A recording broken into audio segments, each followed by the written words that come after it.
Salam semua, kita bertemu lagi dalam reaction drama Misteri Keluarga. Itu episod ke-14, so jom kita tonton. Waalaikumsalam. Ustazah. Ustazah ada kelas Ya, Cik Man.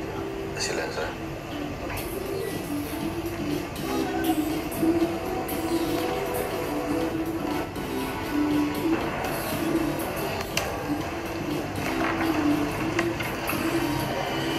Duduk Ustazah.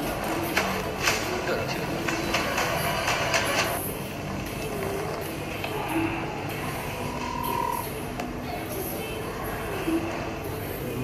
Ustazah, madrasah Ustazah tu ramai student?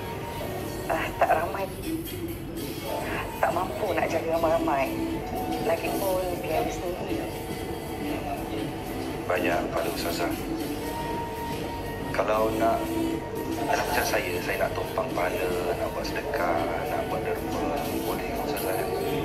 InsyaAllah. Misteri dia. Astagfirullahaladzim. Ada kelas ngaji. Ya Allah. Iman pun tak kejut dia.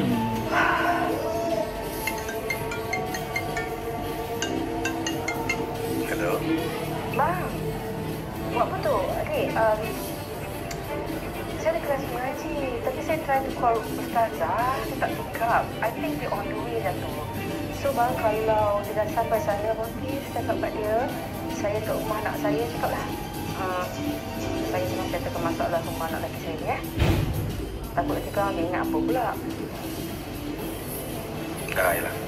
Okay, thank you. Bye. Penting lagi dia sih. Macam mana nak kata cepat? Ni syaitan ni, syaitan. Okey, itu dia. Nasib baik Ustazah berkodah ni dia cepat balik. Maksudnya dia tak melayan Iman.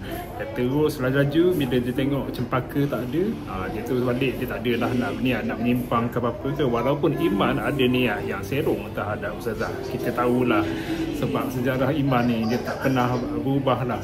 Apa benda yang nak buat dia berubah selagi dia tak kantoi. So Alhamdulillah, selamat Ustazah ni. Ada yang tanya Zara Jalil lah, Zara Jalil lah yang jadi Ustazah ni. Adalah penonton buat teori katanya Ustazah ni polis lepas Ustazah Fatimah buat laporan, tapi tak ada bukti lah. Tapi nak kena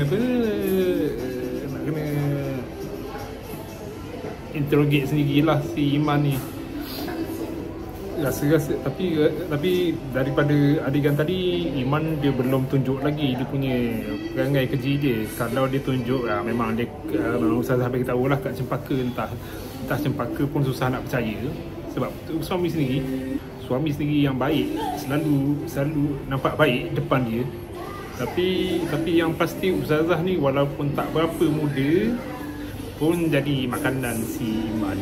So kita tengoklah nanti apa kesudahannya. Mungkin saya harap Iman terkantoi teruk lah lepas ni. Walaupun ada cubaan dia nak try Ustazah baru.